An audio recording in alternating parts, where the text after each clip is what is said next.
Salve, salve galera! Vamos para mais uma voadora sociológica dentro da teoria democrática moderna. Então, sobe a vinheta e vamos para a aula.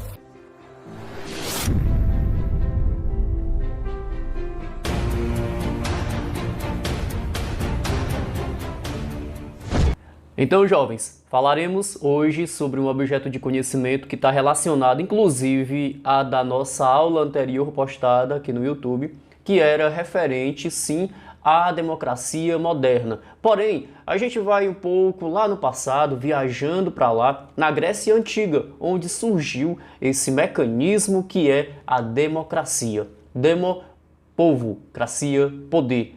Juntando estas palavras, nós temos um poder para o povo e com o povo. Inicialmente, a democracia estava ligada à ideia de igualdade.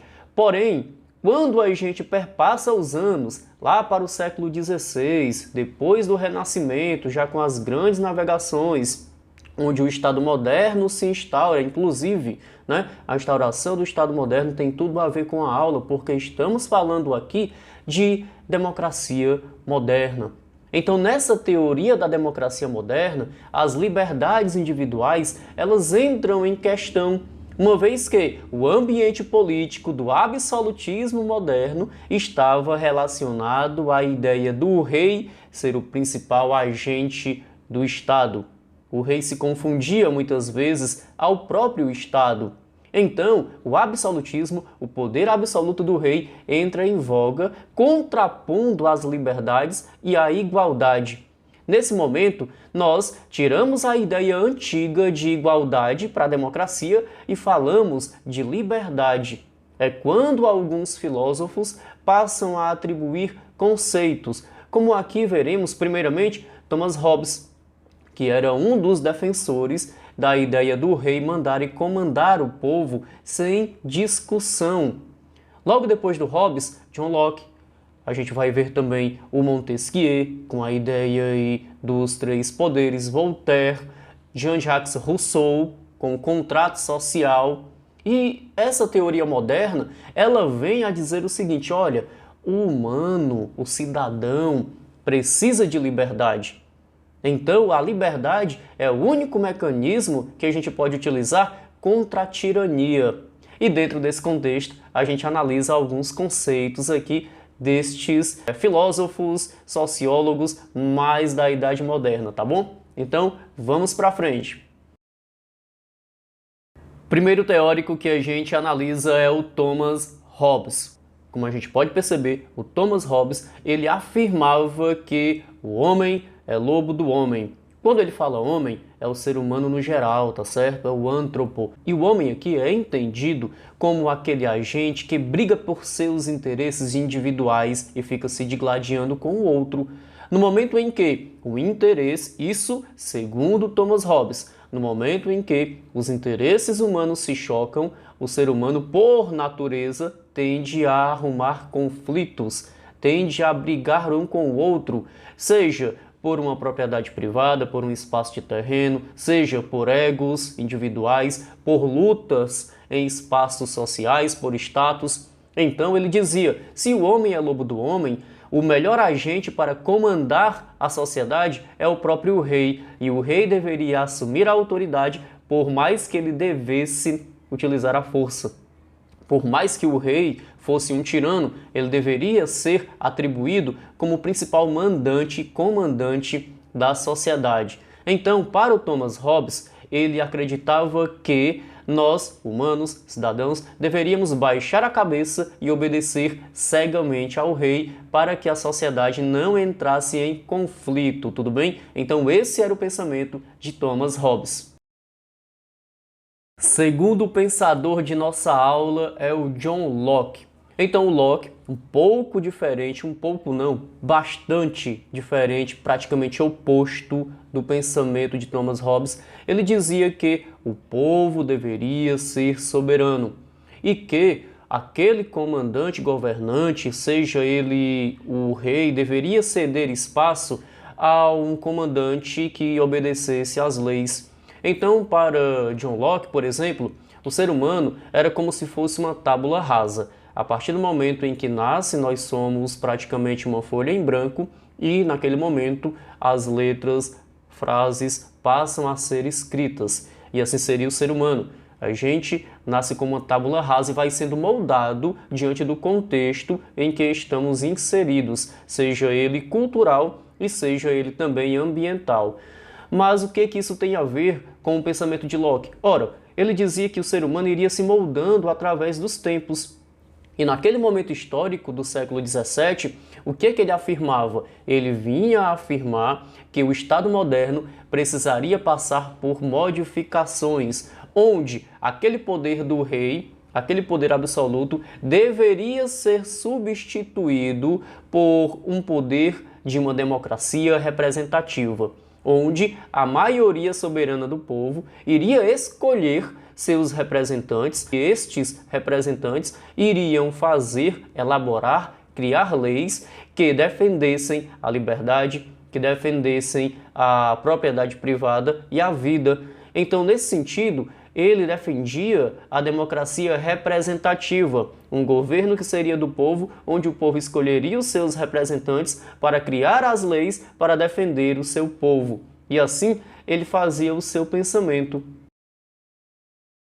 O nosso terceiro filósofo é o Jean-Jacques Rousseau, muito parecido no pensamento com o John Locke, mas com algumas diferenças. O Rousseau dizia que o homem nasce puro, bom e a sociedade o corrompe. Ele queria dizer que nós nascemos, como o John Locke dizia também, em uma folha branca, em um papel em branco, a gente nasce bom, mas o nosso meio, a nossa parte cultural, as influências externas nos conduzem a formar uma personalidade. Essa personalidade pode ser corrompida com o meio. E era isso que ele dizia. A gente nasce bom, mas a sociedade pode nos corromper, pode nos moldar para o mal ou para o bem. E aqui, dentro desse pensamento do Rousseau, a gente vai para o pensamento político dele. Rousseau acreditava em uma democracia direta. Diferente do John Locke, que acreditava numa democracia representativa, onde o povo escolheria seu representante e esse representante iria cuidar em criar leis que protegessem a vida, a propriedade e a liberdade do ser humano, o Rousseau dizia o seguinte: nós, o povo, devemos ir votar e criar e executar as leis. Então, para o Rousseau, o pensamento deveria ser de democracia direta, um pouco semelhante com a democracia da Grécia Antiga, mas agora em um formato mais moderno e mais amplo, como se fosse um grande conselho de cidadãos para todo mundo participar da política e executar na administração.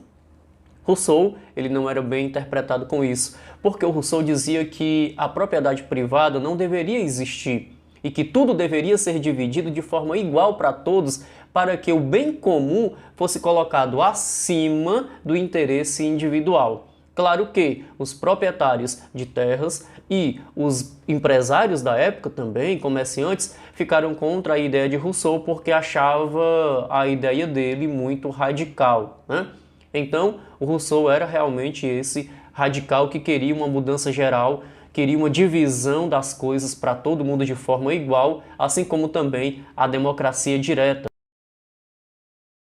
Finalizando nossa revisão, temos um último filósofo que era o Barão de Montesquieu. E o Barão de Montesquieu defendia a ideia dos três poderes. Por que ele defendia essa ideia?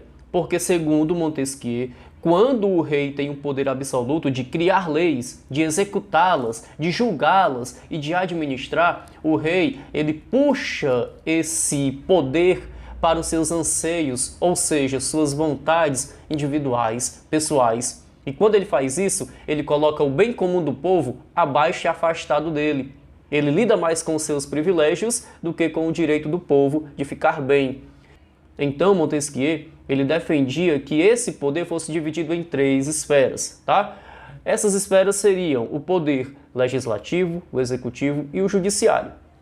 O poder legislativo seria aquele a cargo de elaborar as leis, aqueles representantes que iriam criar as leis e votá-las para o bem do povo. E seria autônomo e independente dos outros poderes. Outro poder seria o executivo, que seria aquele que iria governar e administrar, executar as ações de administração do governo, que seria autônomo e independente também. E por último, o poder judiciário, que seriam os juízes, que iriam, além de fiscalizar, iriam julgar os crimes e as leis que seriam criadas pelo legislativo. Então esses três poderes, eles seriam aí independentes, e sendo independentes, não haveria digamos que um exagero de poder, né? Quando o governante se acha com todo o direito de fazer o que quiser. E com a divisão dos três poderes, nós temos uma democracia mais defendida e nós temos também uma divisão melhor dos poderes para toda a nação. Então Montesquieu defendia a divisão em três poderes, dando harmonia e dando melhores condições para o povo na democracia. Então, jovens, aqui a gente finaliza a nossa aula, a nossa revisão, e eu deixo uma dica muito importante para vocês que vai ser utilizada na nossa aula, que é assistir e pesquisar uma resenha sobre o filme V de Vingança. É um filme distópico em uma Inglaterra futurista, onde um poder conservador ditatorial toma de conta do povo e o V de Vingança seria aquele que iria fazer a revolução contra essa tirania. Assistam, façam as suas assinaturas, os seus registros. Estamos aqui para tirar as dúvidas. Podem entrar em contato, fiquem com Deus e até uma próxima.